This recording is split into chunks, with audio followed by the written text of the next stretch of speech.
Shukran sana kwa time yako, shukran sana kwa kuendelea kutuamini, shukran sana kwa kuendelea kutune Ani TV, Mgeta TV au vipi bana. Session ya 3 ndo kama hivyo. Tuko na Dully himself Swazi na tunakwenda kulichambua swala zima la Nai au vipi bana. Session na bana inakuaje bwana? Bana swafi kabisa.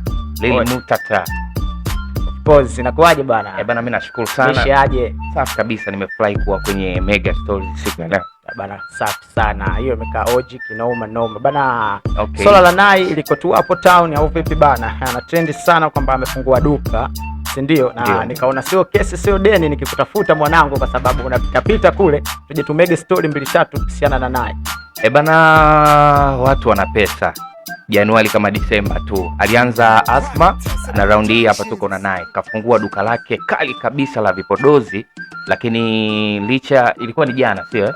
Jana. Yes, kwenye uzinduzi wa duka lake la vipodozi appearances zilikuwa za watu wengi sana. Tukizungumzia Koti alikuwepo, Wozu alikuwepo pia ndani, Posh Queen alikuwepo kule ndani. Kwa hiyo hii inatuonesha kuishi na watu vizuri, hata ukifungua jambo lako watu watakusupport kwa ukubwa zaidi.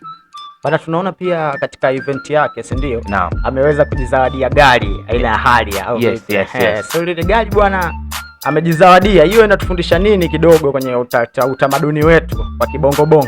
Bana mimi nilichoona ni jambo zuri. Kama una nafasi umepata kitu, ni ruksa kujispoil mwenyewe. Zawadi ya gari kwa Nai, onge moja la zawadi kwake mwenyewe, hususan mwanzo wa mwaka mtu na drive Harrier, bonge moja la zawadi. Lakini kwenye pita zangu walimwengu bwana wakasema kwamba event ilikuwa kubwa, ndio duka tukali open pale, lakini ndani ya duka yalijaa mapambo kuliko bidhaa zenyewe ambazo zinapatikana. Tulitegemea tukiingia dukani pale tutakuta mambo ya beauty, tutakutana na vitu kibao, lakini watu wali expect vitu vikubwa kama ilivyokuwa kwenye Asma, ndio kwamba walifungua ile bar wakakuta na vifaa nini, kila kitu tungekuta nini. Sasa tungekuta lipstick, tungekuta luster, lakini tumekuta mapulizo mengi kuliko bidhaa. Watu ndo hapo wakawa wana comment kwamba kwa nini pesa ambayo aliinvite mwenyewe au aliinvest kununua gari, kwa nini asingeingiza mzigo pale, kwamba watu tungebi surprised kuingia dukani na kukuta bidhaa zipo za kutosha.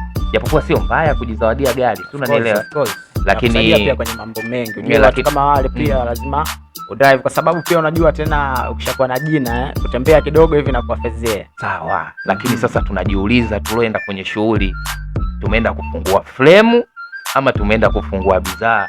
Lakini pia mwanzo lazima uwe mgumu kidogo ilivyozoeleka au vipi? Nai sio mwanzo, duka lake la pili, ana outfit duka la nguo. Line now ametuletea vipodozi mezani, lakini tunaenda kuzindua frame, like serious.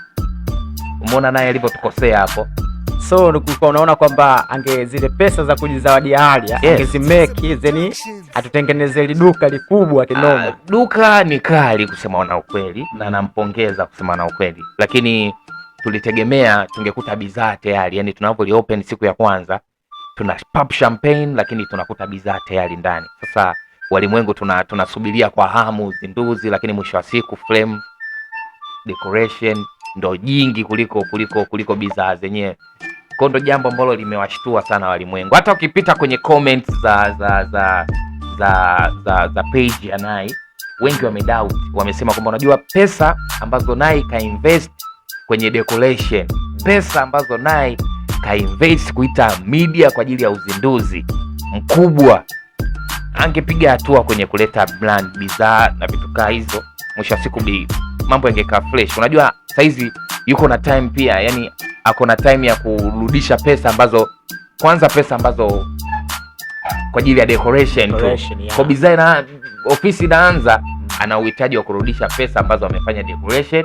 Ofisi inaanza, anahitaji kurudisha pesa ambazo ameinvite medias na vitu kama hizo. Kwa zile pesa ambazo alifanya mambo makubwa, angeinvite kutengeneza ama kuinvest ukubwa kabisa bidhaa zake, angetuletea pale huduma, na hizo sherehe ingependeza zaidi kuliko kwenda kufungua frame.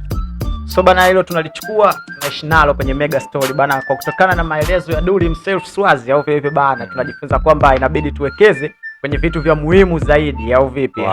Hela tukipata, so tusizitumie vibaya, tutumie kwa kuziweka hela zijizungushe ili tupate hela, si ndo manako? Of course yes. Basi hivyo yani tunamaliza kama hivyo. Lil D nyuma ya kipaza, juzi jana na leo niko na Swazi himself Duli Swazi, mojuzi matatu ya VIP. Uzinduzi hapa ulishafanyikaga kitambo kabisa. Karibu Double D Electronics kwa ajili ya vifaa vyote, TV, washing machine, rice cookers na vitu kaa hizo unapata kwa bei poa kabisa. Njoo uchukue bidhaa, usiende kuangalia frame wewe. Hivyo bana, session ya 3 tumemaliza. Tuko blessed pia na Blaza Majezi all the way from Mipango Dodoma bana. Huyu ni muuzaji wa jezi na anauza jumla na rejareja au vipi bana? Mcheki hapo hivyo kwa jezi kali OG kabisa. Tunafanya delivery popote pale ulipo au vipi bana? Nambari za simu ni 06 14 86 99 95 06 14 86 9995. Mcheki then utakuwa umetisha kinoma noma. Vaa jezi ya OG. Mega story hapa. Tuna sign out.